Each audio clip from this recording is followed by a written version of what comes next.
Welcome to the WhereTraveler podcast.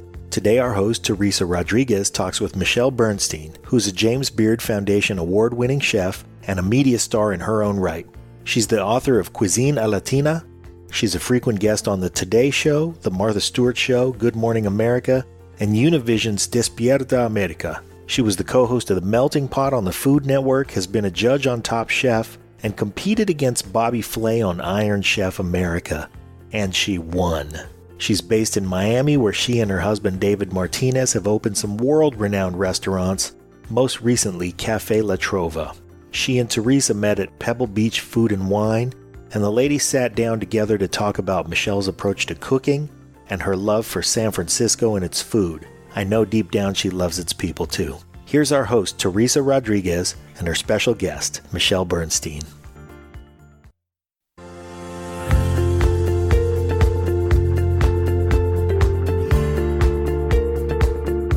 You're listening to the WhereTraveler podcast, the audio companion for WhereTraveler magazine in print and online. For more information, go to wheretraveler.com. And now, Teresa Rodriguez, Editor-in-Chief for WhereTraveler San Francisco. Bienvenido a la Pequeña Habana. Little Havana is, of course, named for the capital of Cuba, as the neighborhood has long been home to many Cuban exiles and attracted immigrants from Central and South America. Now, all over Miami, the influence of Latin cultures is inescapable, from the architecture to the art, the music, and the culinary scene, but nowhere is it more vibrant, more visible, and more prominent.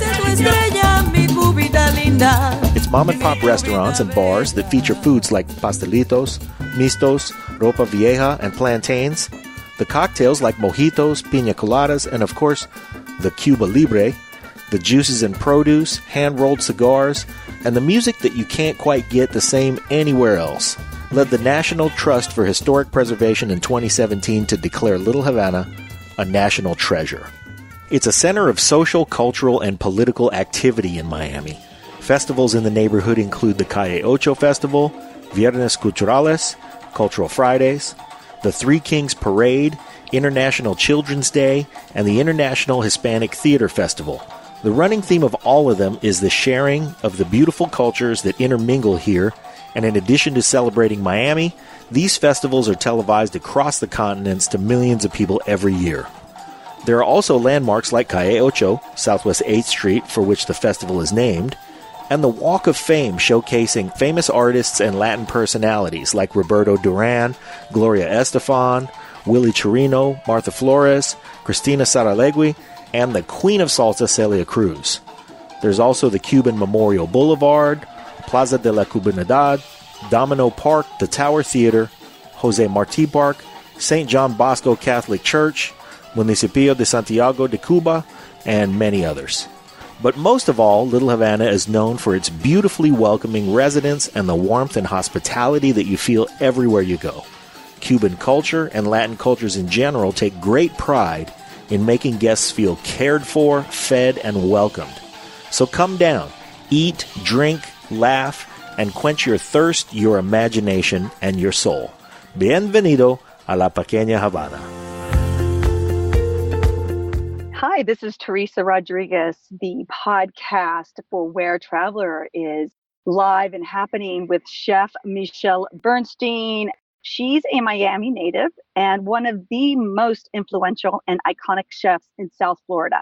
Michelle is a James Beard Award winner for the Best Chef in the South in 2008, which is phenomenal. Congratulations. And I had such a wonderful opportunity to meet with you at Pebble Beach Wine and Food Festival that I'm like, we got to get you on the air, girl. That was such a fantastic class that you taught us. So I wanted to welcome you on board. And then one of the things that you spoke about was that you were going to go to San Francisco, even though you're a Miami native and you live in Miami and your restaurants are in Miami, you were going to San Francisco to do some bar hopping. And I wanted to talk with you about that. Well, my husband and I are partners here in Miami in two bars. And one is Sweet Liberty, a bar that my husband and I are very proud of. It's a bar that just won late last year, 21st in the world then we just 3 months ago opened another place. And I guess you could say we're somewhat new in the bar business, and all of our bars serve food, of course, as well. That's my component. So yeah, anytime my husband or I can possibly go and venture out and learn new things and taste new things. And San Francisco, of course, has always been known, as having the best restaurants and the best food, and now some of the best bars in the country as well. So you're going to have to be our expert here, because I'm a single mommy of a 7-year-old. So I'm not bar hopping very often in the city of San Francisco. So can you tell us what was on your list? I'm a mom of a 7-year-old too. So believe it or not, I don't do it very often, but I will tell you that. So the first place we hit when we were in San Francisco, ABV. Tell us what ABV stands for. Well, it has to do with lower alcohol levels. And so, alcohol by volume, correct? That's right, which is basically my name. So I don't drink very heavily alcoholic beverages. I don't do well. My system is not used to it. Maybe it's because I'm a nice Jewish girl. I'm not really sure what it is. But so you're a cheap date then? No, actually, I order the most expensive part of the food menu, and I don't stop until I basically drop. But when it comes to alcohol, I do really well with ABV type venues. So ABV was great for me. We went, we loved it. It was awesome. The drinks were incredible, and they actually had a big corner of their bar was dedicated to our partner at Sweet Liberty who passed away last year. And so Jon Leon had a mural basically at ABV, and it was great to see. We also moved on to Bon Voyage, which was a lot of fun, which I think is rather new. And again, we had little bites of food, by the way, everywhere we went, because the only way, if you're going to get Bernstein to have a cocktail, you have to stuff me with something. You heard it here first, people. Bernstein, get her some food. So we went to Bon Voyage, which was really fun, and we really had a great time. I don't know if it's pronounced Noma or Nama, but Nomma. Doing really cool. Depends on how many drinks you have. Well, no doubt. Their drinks were really cool, and they had really good charcuterie, and bellota also. And then there was Trick Dog. I mean, Trick Dog is really well known, really great, just delicious cocktails. I have to say I loved it. Did you have a favorite? I mean, I love Bon Voyage because I think we should let people know that Bon Voyage does Chinese. Like, I think what's super cool about all the places that you visited, they have a different slant on the food, right? That's right. That's right. Everything was totally different. By the way, the Chinese food at Bon Voyage was delicious, surprising and delicious. Right? Yeah. Chinese food in a bar. That just sounds like a college night out, right? But I have to tell you, it's just perfect. You can nibble and cocktail and nibble and cocktail. And we had such a good time. You were at Trick Dog. Did you try some of those fried chicken wings? Oh, did I ever? Yeah. So everywhere I went, it was really funny, but I'm not in San Francisco as often as I'd like to be. So every bar just so happened I'd get like a little ding text message, and a friend would say, "Hey, I heard you're in town. Where are you?" And so every bar I went to, I had a different friend waiting for me. I have to tell you, I tasted most of the menu in most of the bars, food and drink and otherwise. Oh my God, that is so fantastic. But I'll tell you what the funniest thing that I did, I don't know if you'd find this funny or not, but because I did Pebble Beach Cuban wine, I take coolers of food with me, which by the way, I check into the plane because I bring a lot of prep along with me. So I had these 3 empty coolers with me. So what I did by the end of, I don't remember, I think Trick Dog was the last stop. The bar. So then I went to my favorite little market. What is the name of that little market? Buy-Right? How'd you know that? Because it's my favorite little market too. Okay, so I went to Buy-Right. I walked in with my 3 coolers. Love it. And it was really funny because 3 people that work at Buy-Right used to live in Florida. And shut up. No, I swear to God. And one girl geeked out a little bit. She's like, "Oh my God, chef, what are you doing here?" And we got to talking. And I said, "Just start throwing food in my cooler that's from here that I can't get." So that's awesome. It was so amazing. What was in your cooler? 150 pounds worth of cheese. What? Yeah. Cheese, meat, sausage, hold on, let me think. Chocolate, grains, pasta sauce. That is so good. No, it was hilarious. I come home, my husband thought I was absolutely out of my mind as I'm taking things out of the cooler and putting it into the fridge. Not that he minded, because dinner for the next couple of weeks were outstanding. Yeah. I still have a couple of the cheeses actually that are still delicious from Cowgirl. And we love Cowgirl. Oh my God, how can you not? So yeah, I mean, I that might have been my favorite part of the trip. I love it. Saying that on the radio, but yeah, it was just amazing. It was really amazing. Yeah. So when people come to San Francisco, being the world-renowned chef that you are, would you say, is there top 3 things that you would pick up? I'm assuming that one of them is going to be Cowgirl Creamery cheese. And is there a specific type of cheese that you would recommend? No, I say to go for broke and try Love it all. Because, we all like different things, right? Right. Everybody's got their own palate. And yeah, no, I truly feel like you should choose your own. So that's how I do it. I taste like 5 different cheeses to figure out which ones I'm going to order in the future. And, to get a little wedge of cheese is not that big of a deal, Right. So, right. yeah. Okay, so we got cheese. What would be your second thing you'd get? So I love Frog Hollow, possibly Frog Hollow fruit, if it's that time of year. Mm-hmm. For sure would be on my list. But then, see, I can't go to San Francisco and not go to Zuni. Is the most Caesar salad of your life, and a roast chicken is the most quintessential afternoon of my life. So I would say that would probably be my number 1. Now, did you get the roast chicken? And for our listeners, the roast chicken takes 45 minutes because they cook it fresh for you. So that's why you need the oysters, right? And the rosé. Yeah. And you have to just and the Caesar. It's so worth it. And can I be honest, I didn't go this last time, but I was in San Francisco 5 days ago. Very quickly, I had to do a dinner in Pebble Beach again. I stopped just in time to have lunch at Zuni and come home. Fantastic. I think they're going to love to know that. I felt very empty because I wasn't able to have my Zuni fill. And so I had to go back. And I think I might have accepted to do the dinner again in Pebble just so that I could stop at Zuni and have my chicken lunch. I love it. I agree. I mean, they should fly you across the country so you can have lunch at Zuni. I'm in complete agreement with that. Decadence. I couldn't agree more. Yeah. So we've got fruit, we've got cheese, and we've got chicken. I love it. Yeah. Well, there's so many other things though, the chocolate, Oh, yeah. Man, Michael Mina, everything. I don't know. I have a weakness in my heart and in my stomach for San Francisco. Yeah, man, you got me. Yeah, well, you know what? You're always welcome here. And when you come back, please let us know. Thank you. So we can make sure we roll up the red carpet for you and your hubby. Not needed. I have to tell you, just coming to I always feel like it's such a gift when I come to San Francisco.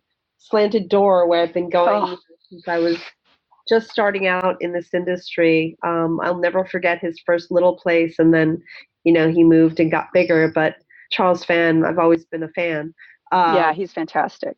Amazing. Yeah, and he's got a few different, brands now that he owns, which is fantastic to see how he's opened up with what he's done. And it's a great story. For those who don't know Charles's story, he came to the United States. His family was refugees, and they came with $1.80 in their pocket. That's $1.80. They came sponsored by a church, and they would sit around the table and try to figure out what they were going to do to make money. And they tried like laundromats and arcades and all of these other things, but they always failed. And they would sit around dinner and figure out. And Charles is like, why don't we do this? Why don't we cook for people? Because this is what we love. And I guess the rest is history. They found that little place in the Mission that was so cheap. It had a slanted door. The door didn't close properly. And that's how that happened. Wow. Amazing. Great story. Yeah. Well, Michelle, Chef Michelle, I am so delighted that you shared with our listeners your best of San Francisco, the bars and food and delights. And thank you so much. Where can people find you? They're going to go online. So chefmichellebernstein.com would probably be the easiest. But if you're in Miami, head to Little Havana on Calle Ocho, which is 8th Street, and hit me up at Cafe La Trova. You got it. Well, thank you once again, my dear, and we look forward to seeing you online. Can't wait to see you again. Bye-bye. I'm Teresa Rodriguez, Editor-in-Chief of Where San Francisco, and you're listening to Where Travel Podcast, where we love to talk about anything related to travel. For more information about this episode, as well as Where Traveler, be sure to check out WhereTraveler.com. Hi, this is Teresa Rodriguez, your host on Where Traveler Podcast. Today, we are so lucky because we're with Chef Michelle Bernstein, who has the most fantastic restaurant in Miami, in Little Havana, called Cafe La Trova. And we are with her today. She's actually stepping away from the kitchen to take our call. Thanks for being with us, Michelle. Hi, señora Rodriguez. Hola, ¿qué pasó? ¿Cómo estás, linda? Hey, so that's as far as my Spanish goes. But you know what? I'm super excited because you are originally from Miami, and I would love to share, number one, your restaurant because it looks amazing, where it's at, some of the amazing dishes. We need to talk about your super hot bartender, mixologist, Julio, as well. So let's first start with the location of the restaurant and what was your passion behind creating this restaurant specifically? So Cafe La Trova is a bar, restaurant, live music venue. It's kind of everything packed into one 5,000 square foot space. It's in Little Havana, which is in Calle Ocho, which is 8th Street. And, Julio, who is the bartender, although he would only call himself a cantinero, which means a professional bartender, very much trained in Cuba. And he has been a friend and a partner of my husband, David, and mine for many, many years now.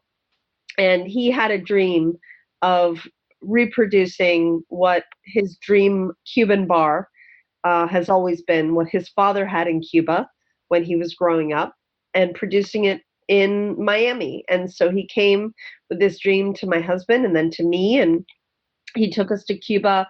We went to Havana, then we went to Santiago de Cuba, which is really where La Trova, which is the name of our space, is from, which is the kind of music that we ended up now playing at Cafe La Trova. It's inspired by his memories of Cuba. And when you walk in, it's just truly what you feel. And what's interesting is people from Cuba come, see the space, and it really looks like 1950s. It's just the most beautiful nostalgia. I love the living room. It totally reminds me of a living room from the 1950s. No, it has clothes hanging like they do on the balconies in Cuba. And the whole thing is really dedicated to his memory of what Cuba used to be, what it once was. And so there's live music every night. We have every single night? Every single night. Wow. Yep. And we have a conga line on the weekends. And you never know when you'll see a 90-year-old couple get up and dance. And then they will be next to a 20-year-old couple. I just got chills. Thinking about that. It's beautiful. And it's just lively. It has a vibe that's so true to what Miami really is, rather than what people expect Miami to be or what Miami hopes to be. It's just a very honest, very true to life feeling of what we are all about. It's just happy. It's just a happy place. This is what I love. I think one of the things is, number one, you're a James Beard winner, which is phenomenal. So congratulations on that. And there's such an authenticity about you, Chef Michelle, that I just really gravitate towards.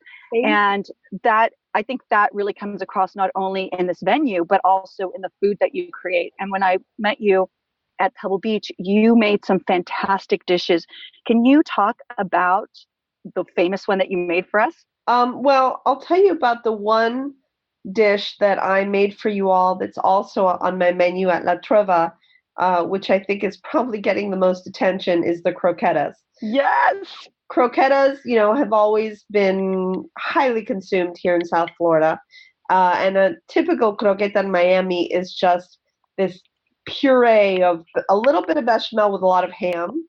And so I have decided to take on the croqueta and turn it into, I guess, more of a grown-up kind of a bite. So what my croqueta is all about, and I make 3 different ones, and the one I made for you is mainly bechamel with melting cheeses, but that bechamel that I made for you is spinach and feta.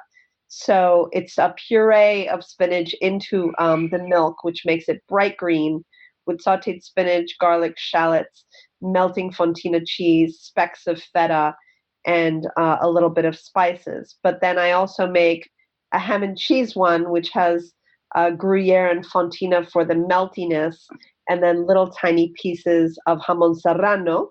Oh my God. And then I have one that's a paella. So I make a true paella with tiny little chopped up pieces of fresh seafood, actual paella rice, and then a bechamel made with a seafood stock heavily reduced. So good. I literally can't talk right now because my mouth is telling me. And we've got to come out. I can't wait. I got to come out. So let's talk about Julio, because what are you going to drink with your croquetas? So I would say it's funny. We have 2 bars at Cafe La Trova. And the first bar that you come to when you walk in is, like I told you, this beautiful 1950s bar. And the cantineros, which I didn't mention to you, everybody is above 50 years old. That's a cantinero at La Trova. So you've got these gentlemen that are, they're not youngsters. They are professionals. They've been doing this their whole lives. They wear tuxedos, and they greet you with the biggest, most delicious human smile that you've ever seen. And so their daiquiri is so on point. You've never had a daiquiri so perfect in your life. And their mojitos are just perfect. So they're doing a bit of a classic cocktail, if you will. Yes. So perfectly made, and everything is made a la minute. There's no batches done. Wow. It's just amazing. And then the back bar, the 1980s bar, is where you'll find some more kind of funky drinks. But in the front, it's just an ode and a nod to, the more classic, perfect cocktail. Fantastic. So say we want to come visit you. Where we fly into Miami, I am assuming. Tell us about is there hotels that you would recommend in the area? Where can we stay that's going to be nearby you? You know what? That is a great question, because there is actually a new hotel that just opened on Calle Ocho. So there's a lot of other things that happen on Calle Ocho, correct? In Little Havana, there's the Calle Ocho Music Festival, but let me tell you something. A walk down Calle Ocho is the most, I don't know if it makes me excited because I'm from here, but it is so real and so truly Miami, and there's no circumstance. It is just, it's so perfect. I'm so in love with 8th Street. It is what it is, and it's just, God, there's always something going on. There's a crazy conversation. There's fighting about politics at every cafecito window. There is food everywhere, drink everywhere. There's live music, people dancing on the street and in bars, in restaurants, but coming out onto the street. You can hear different Cuban music at every corner.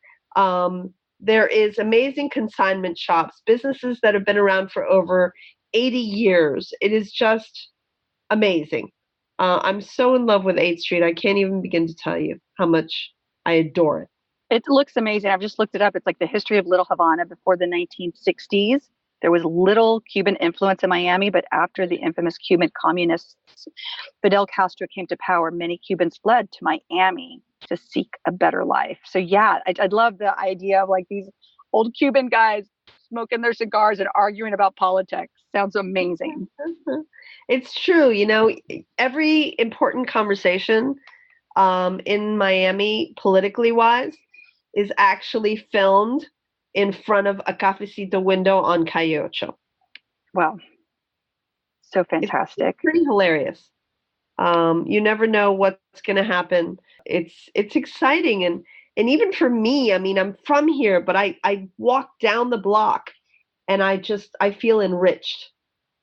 It looks amazing. It looks like a fantastic, if you can't make it to Cuba, second best place is Calle Ocho in Miami. Well, it's true. And it's just so real, you know, it really is.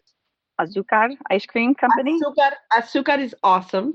Looks amazing. Yeah, all the flavors of azúcar are, you know, like guayaba and all the tropical fruits, but she also throws in just some fun things that we all grew up with, like the crackers, the Gilda crackers that we've all eaten, and all the things that we've all kind of grown up with are in her ice creams.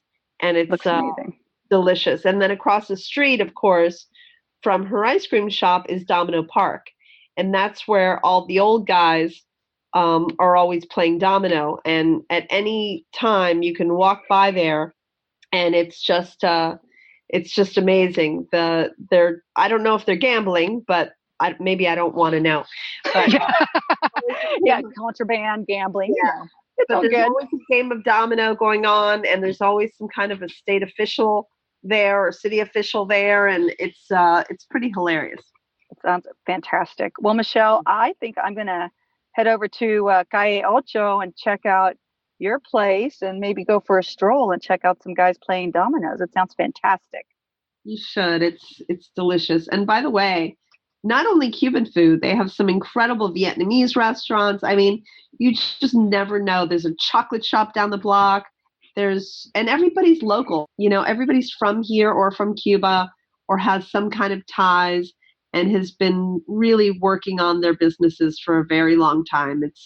They definitely have their roots here. It's just a feel-good place. That sounds fantastic. So for the listeners of WhereTraveler, you can find Michelle at chefmichellebernstein.com and Cafe La Trova Miami. You can find that on Facebook and Twitter and Instagram. Is that correct? Did I forget anything? Correct, Chef Michi. I'm all over the place. Fantastic. Well, thank you so much, Michelle, for your time. It's such a delight, and I cannot wait to meet you in Miami. I can't wait to greet you and to dance with you. We have the salsa. Definitely. Oh, my gosh. Well, thank you, and we'll see you online, my dear. All right. Lots of love. Thank you, listeners, for joining me. You've been listening to the WhereTraveler podcast, hosted by me, Teresa Rodriguez. This episode was produced and directed by Pete A. Turner and Jon Leon Guerrero. To listen to this podcast, find out more information about the crew, as well as WhereTraveler, visit WhereTraveler.com, your ultimate destination guide.